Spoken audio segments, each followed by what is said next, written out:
ده الطبق التاني، لمجرد ان الام حطت فيه حبة محشي لابنها ياكله، رجعت لقيت الطبق بالشكل ده. باخش واكله، اخته بره مطلعاها مع باباها بره مع اخواتها، ما مش تندمج معاه نهائي لان ممكن يمسكها يعورها، لان زي ما انت شايفه حضرتك انا ماسكه ايده عشان خاطر ما يمدش ايده عليها، لان حط ايده من ورا عشان يمسك ايده او يمسك اخته. هل طريقه ده دكاتره ولا مشايخ؟ انا مش عارفه. يعني انت جبتوا مشايخ قريت عليه؟ مشايخ هنا البيت جروا عليه قرآن وكده وبعدين لما المشايخ بتيجي تجرى عليه انا اللي بتعب بنضر. انت بتعب بابا في دنيا غير الدنيا تاني. انت ما حد عامل لك حاجة؟ مش عارفة والله، مش عارفة. ما حاولتيش حد يقرا عليكي انت كمان؟ وعليا ويعني أنا عايزة عيالي. انا هدخل في الموضوع على طول. ده طبق، كلنا عارفين ان ده طبق، ومصنوع من ايه؟ من الصاج. خلوني اوريكم اخد الطبق ده. ده الطبق التاني، لمجرد ان الام حطت فيه حبة محشي لابنها ياكله، رجعت لقيت الطبق بالشكل ده. ما كانش معاه اي حاجة، لا يكسر بيها الطبق ولا يعمل بيها اي حاجة زي ما حضراتكم شايفين، يخلي الطبق بالشكل ده. لما بيكون في حد طفل تعبان في البيت، الاب والام بيبقوا نفسيا تعبانين جدا. ليه؟ لان هما يعني ضناهم ابنهم، فما بالك لما يكون اتنين اخوات تعبانين بنفس التعب. ده ابتلاء من ربنا سبحانه وتعالى، وكلنا ناس مؤمنين وراضيين. طبعا واجب علينا نرضى باللي ربنا كاتبه، ولكن هنا الام بتناشد كل السادة المسؤولين والسادة الأطباء اللي عندنا على صفحتنا. هي مش عايزة فلوس، ولكن هي عايزة تعرف حالة ابنها عنده ايه. لفت بيه على الدكاترة زي ما حضراتكم شايفين، هو كفيف، ما بيسمعش، ما بيتكلمش، وكمان تقريبا الله يعلم عنده فرط حركة. الله ورسوله أدرى وأعلم، لأن يعني احنا مش عايشين معاه ومش شايفينه، وده مش تخصصنا ان احنا نقول ان الولد عنده ايه او البنت عندها ايه. ولكن طفل يعني لمجرد ان هو تحط له محشي ياكل في الطبق، يعمل في الطبق كده، ربنا يكون في عون الام. طبعا زي ما حضراتكم شايفين هي قاعده بين الاخين، لانه مش ينفع تسيب الاخت واخوها جنب بعض بالشكل ده، لان الاخ ممكن يتهور على اخته او يأذيها. اهلا وسهلا بيكي، وقلبي معاكي وربنا معاكي، وده ابتلاء من عند ربنا سبحانه وتعالى، ولازم نكون راضيين ومؤمنين بيه. انا عايزه اعرف ايه حالته، هو اسمه ايه وعنده كام سنه وحالته؟ من عنده 23 سنة. هو من يوم ما انولد بنفس الحالة كده، جرينا بيه عمليات ودكاترة وفحوصات، وبابا مش خلى عنه حاجة خالص. فجأة لقيناه هو كده خالص، فرط الحركة ما تعرفيش، بحط له الأكل بيطلع الطبق زي ما هو كده. صريخ وعايط طول الليل. مفيش حاجة عنده في الأوضة نهائيا، مش عنده حاجة في الأوضة خالص اللي هي المرتبة بس. ما تعرفيش بقى ايده ايه، ما هو مش معاه حاجة خالص، مفيش حاجة. معهوش اي آلة حادة ان هي تكسر؟ مفيهاش حاجة خالص إلا المرتبة بس. خدي بالك عشان ما تسيبيش حاجة. ما فيهاش سرير، مكسر مفاتيح الكهرباء. يعني حالته صعبة صعبة بجد. من يوم ما اتولد هو؟ من يوم ما انولد وبعدين هو صريخ بقى طول الليل، هو كان نايم وانا صحيته دلوقتي، ليل ونهار نهار وليل، صريخ وخبط ورزع في البيت، وحتى الجيران بيدنهم يدعوا له. حالته صعبة بصراحة. بيصرخ لوحده كده؟ على روحه بابا واكل وشارب ويعني كل حاجته مظبوطة له، والاقيه بيصرخ كده عادي يعني. ما بتحاوليش تتكلمي معاه؟ ما بتكلمش ما ما بيتكلمش نهائيا ولا بيفهمني، لا لا لا لا، مفيش عنده فهم ولا تركيز ولا اي حاجة خالص. طب لما بيعوز ياكل او يشرب يعني بواكله وبشربه وبعمل له كل اللي هو عايزه، ما بصرخ بقى، هو رب المعبود معاه، يعني مش عارفة ان انا ايه اللي بيه تاني. جرينا بيه على الدكاترة قالت خلاص اقعد بيه، دي حالة نادرة، بس انا مش عارفة بالظبط هو فيه، مش عارفة. من سن صغير وانت بتحاولي تعالجي فيه ومفيش؟ من هو صغير جرينا بيه على الدكاترة، وباباه بيع كل اللي حيلته واللي وراه واللي قدامه. الدكاترة قالت خلاص اقعد بيه، حالة نادرة. مفيش وصف خالص ولا تشخيص شخصوا بيه؟ لا لا، هم قالوا لي عنده ضمور في الشبكية. هل بجد ولا ايه؟ مش عارفة. الشبكية دي في العين؟ رجعوا دكاترة تاني قالوا الشبكية سليمة والقرنية سليمة والنني سليم، دي حاجة بتاعت ربنا. آخر ما تم جبنا له مشايخ في البيت هنا يقروا عليه قرآن. ده في مشايخ قالت لي فيه لبس، وفي مشايخ قالت لي لا ما فيهوش طريق دكاترة. أنا محتارة، هل طريقه ده دكاترة ولا مشايخ؟ أنا مش عارفة. يعني انت جبتوا مشايخ قريت عليه؟ مشايخ هنا البيت قروا عليه قرآن وكده وبعدين لما المشايخ بتيجي تقرا عليه أنا اللي بتعب بنضر. انت بتعب، ببقى في دنيا غير الدنيا تانية. انت ما حد عامل لك حاجه؟ مش عارفة والله، مش عارفة. ما حاولتيش حد يقرا عليكي انت كمان؟ عليا، ويعني أنا عايزة عيالي، يعني أنا بتمنى إن هم أشوفهم في أحلى صورة يعني. والحالات اللي هو بيعمل لها حالات صعبة مش ينفع أقولها كمان، مش ينفع إن أنا أذكرها بصراحة، حالة صعبة.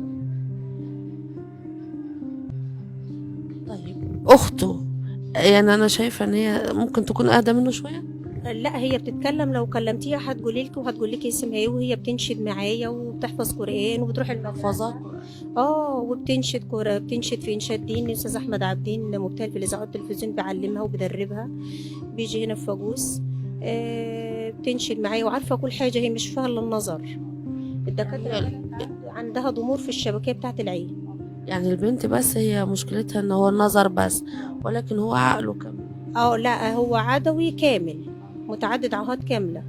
اما نادين بفضل الله مش فيها الا نظر، وبقول يا رب يعيني ويقويني عليهم. مدى التعب والمعاناة اللي انت بتعانيها، يعني ممكن هو يعمل في نفسه او في اخته اي حاجة لو انت يا دوبك انشغلتي عنه؟ احكي لي بالظبط. سد عليه الأوضة بصراحة، بخش واكله. أخته برا مطلعاها مع باباها برا مع أخواتها، مش تندمج معاه نهائي، لأن ممكن يمسكها يعورها. لأن زي ما انت شايفة حضرتك أنا ماسكة إيده عشان خاطر ما يمدش إيده عليها، لأن حط إيده من ورا عشان يمسك إيده أو يمسك أخته. هي مدية الأمان شوية عشان هو عنده يعني نوع من العصبية ولا؟ هو نادي الدكاترة قالوا لي عنده صرع. بس انا برضو مش عارفه اذكر حاله ابني ازاي بالظبط. انا تعبانه مش عارفه ايه النتيجه اللي فيها بصراحه.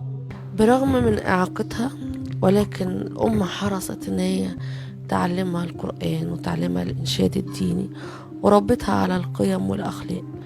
خلونا نسمع حاجة منها. ممكن يعني هتسمعني وهتكلمني. هي اسمها ايه؟ نادين، ازاي؟ هتسمعيني ايه يا نادين؟ عايزة اسمع صوت.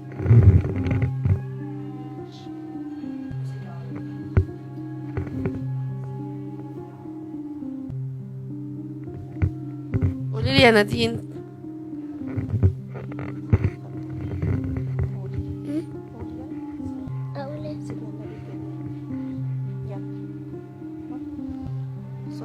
سيدنا النبي الجميل في وصفه ماله مثيل. سيدنا النبي الجميل في وصفه ماله مثيل. في سيرته نلاقي الدواء، فيها الدواء العليل.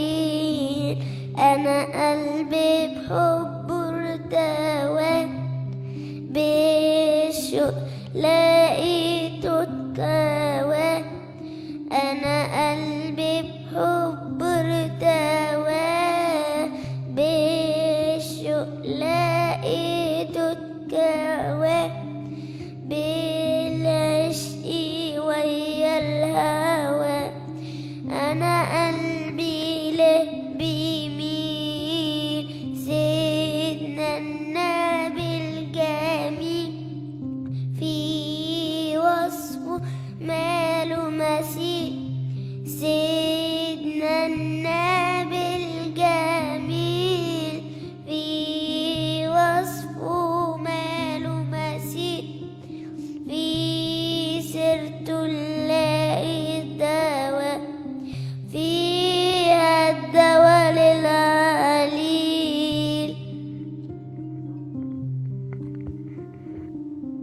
ما شاء الله عليها، ما شاء الله. حافظة كم جزء؟ هي كده في الجزء الثالث. حرصت ان ربنا سبحانه وتعالى يعوضك فيها خير بحفظها للقرآن. الحمد لله. ربنا يجازيكي كل خير يا رب عنهم، ويعوضك خير عنهم، ويعفو عنه ويشفيه يا رب العالمين. طيب انا عايزه اسمع منها برضه حاجه، يعني تقرا لنا حاجه من اللي هي حافظاها في القران الكريم.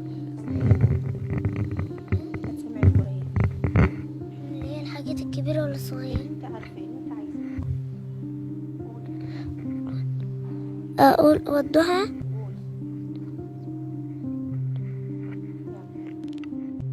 بسم الله الرحمن الرحيم.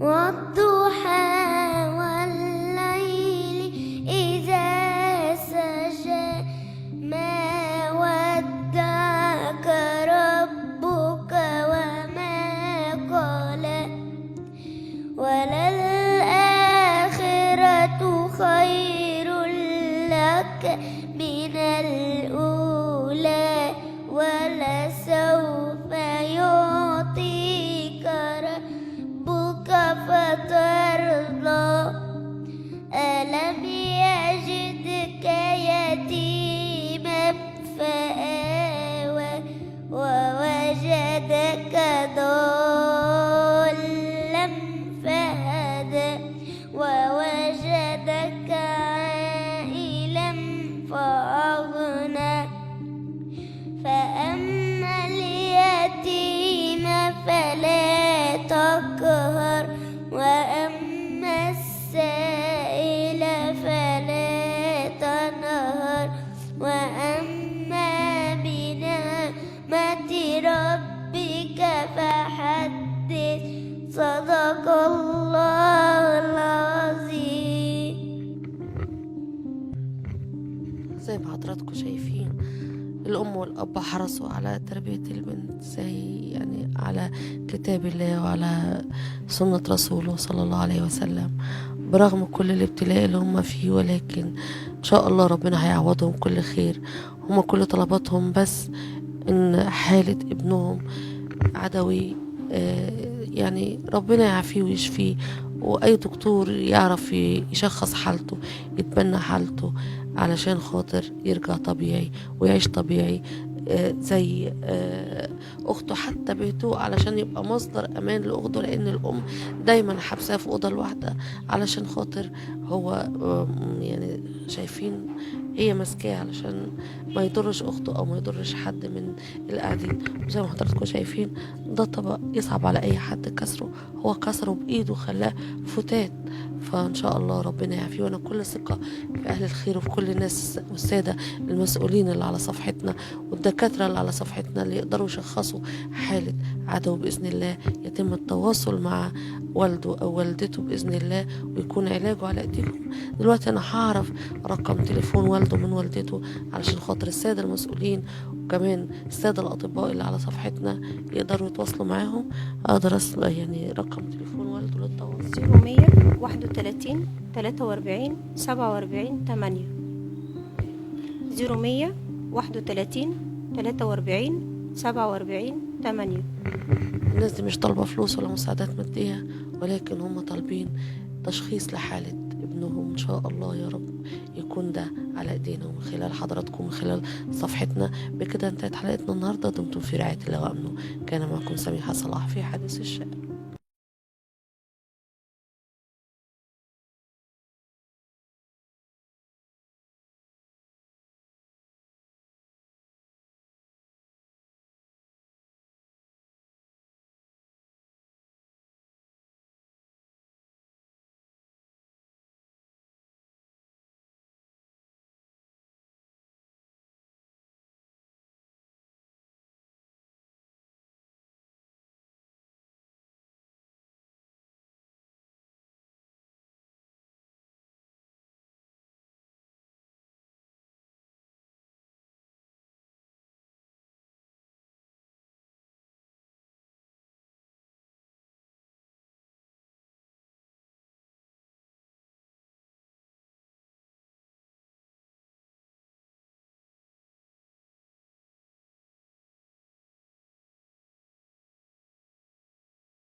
انا هدخل في الموضوع على طول. ده طبق، كلنا عارفين ان ده طبق، ومصنوع من ايه؟ من الصاج. خلوني اوريكم اخد الطبق ده.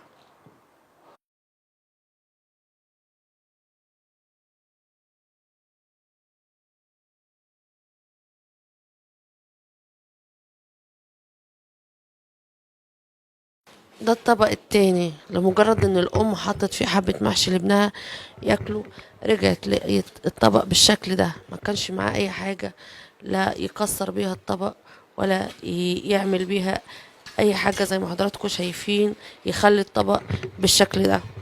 لما بيكون في حد طفل تعبان في البيت، الاب والام بيبقوا نفسيا تعبانين جدا.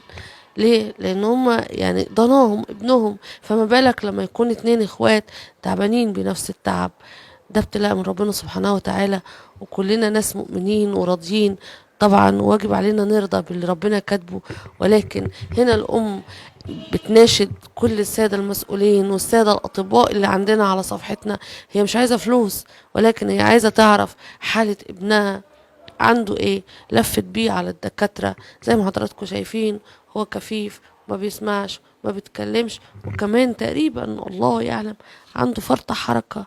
الله ورسوله أدرى وأعلم، لأن يعني احنا مش عايشين معاه ومش شايفينه، وده مش تخصصنا ان احنا نقول ان الولد عنده ايه او البنت عندها ايه. ولكن طفل يعني لمجرد ان هو تحط له محشي ياكل في الطبق، يعمل في الطبق كده، ربنا يكون في عون الام. طبعا زي ما حضراتكم شايفين هي قاعده بين الاخين، لانه مش ينفع تسيب الاخت واخوها جنب بعض بالشكل ده، لان الاخ ممكن يتهور على اخته او يأذيها. اهلا وسهلا بيكي، وقلبي معاكي وربنا معاكي، وده ابتلاء من عند ربنا سبحانه وتعالى، ولازم نكون راضيين ومؤمنين بيه. انا عايزه اعرف ايه حالته، هو اسمه ايه وعنده كام سنه وحالته إيه؟ من عنده 23 سنة.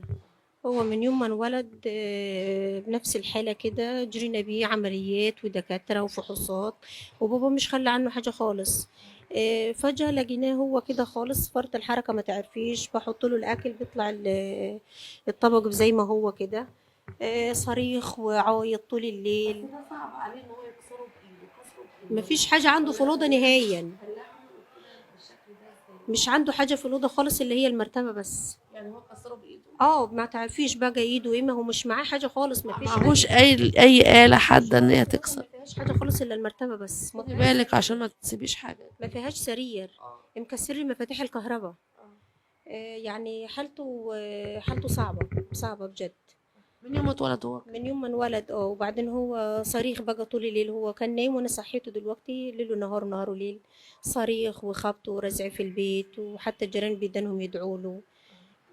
حالته صعبة بصراحة. بيصرخ لوحده كده على روحه. بابا واكل وشارب يعني كل حاجته مظبوطة له، ولا اجيب الصرخ كده عادي يعني. ما بتحاوليش تتكلمي معاه؟ ما بتكلمش؟ ما ما بيتكلمش نهائيا، ولا بيفهمك ولا بيفهمني. لا لا لا لا، مفيش عنده فهم ولا تركيز ولا اي حاجة خالص.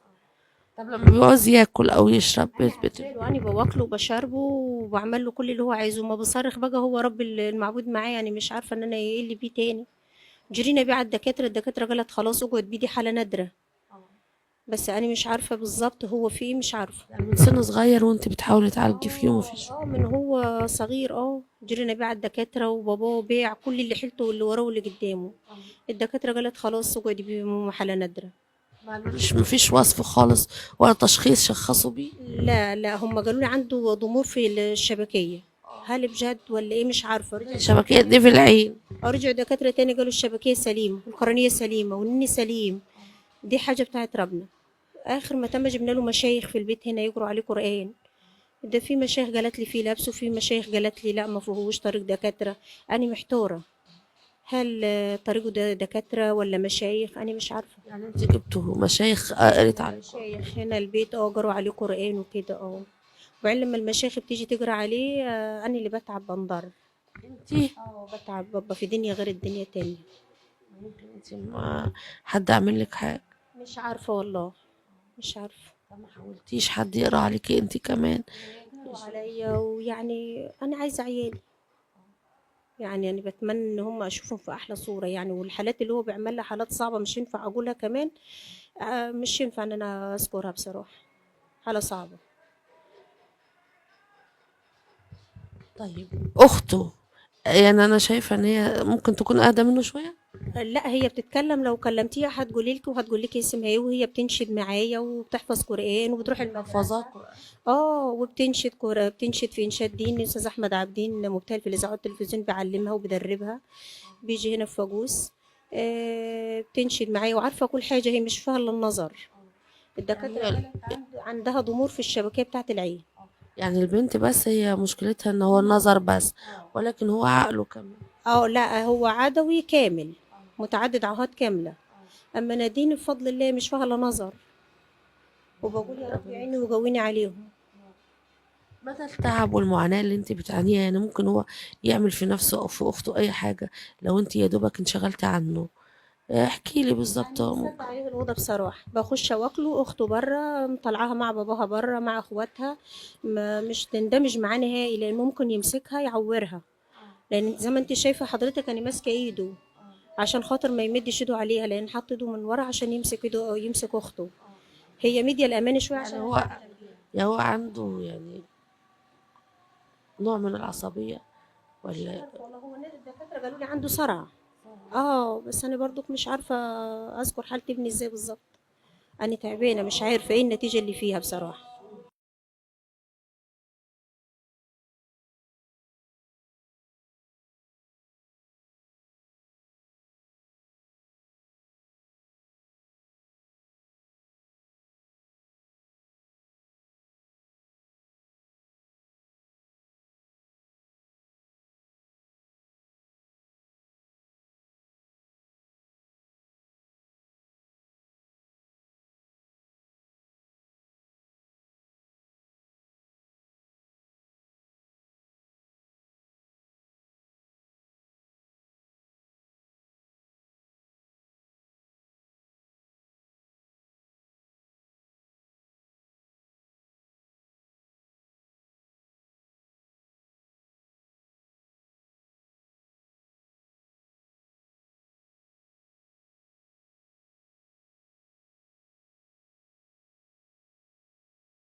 برغم من إعاقتها، ولكن الأم حرصت إن هي تعلمها القرآن وتعلمها الإنشاد الديني وربتها على القيم والأخلاق. خلونا نسمع حاجة منها ممكن. يعني هتسمعني وهتكلمني. هي اسمها ايه؟ نادين. ازاي؟ الحمد لله. هتسمعيني ايه يا نادين؟ عايزة اسمع صوتك.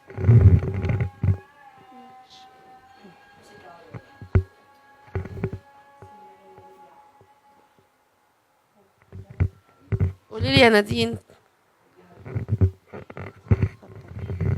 قولي. قولي يلا. أقول إيه؟ سيدنا النبي كمان. يلا.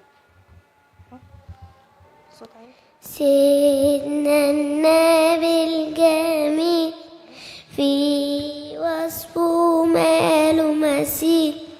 سيدنا النبي الجميل في وصفه ماله مثيل. في سيرته نلاقي الدواء، فيها الدواء العليل. أنا قلبي بحبه ارتوى، بالشوق لقيته اتكوى. أنا قلبي بحبه ارتوى، بالشوق لقيته اتكوى. بالعشق ويا الهوى أنا قلبي له بيميل. سيدنا النبي الجميل في وصفه ماله مثيل. سيدنا النبي الجميل في وصفه ماله مثيل. في سيرته نلاقي الدواء، فيها الدواء للعليل.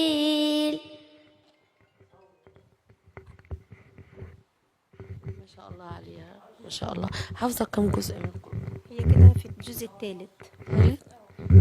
حرصت ان ربنا سبحانه وتعالى يعوضك فيها خير بحفظها للقرآن. الحمد لله. ربنا يجازيكي كل خير يا رب عنهم، ويعوضك خير عنهم، ويعفو عنه ويشفيه يا رب العالمين. طيب انا عايزة اسمع منها برضو حاجة، يعني تقرا لنا حاجة من اللي هي حافظها في القرآن الكريم. هتسمعي القرآن اللي هي الحاجات الكبيرة ولا الصغيرة؟ انت عارفه اللي انت عايزاه. قول. أقول والضحى. قول. يلا. بسم الله الرحمن الرحيم. والضحى والليل إذا سجى ما ودعك ربك وما قلى. وللآخرة خير لك من الأولى، ولسوف يعطيك ربك فترضى.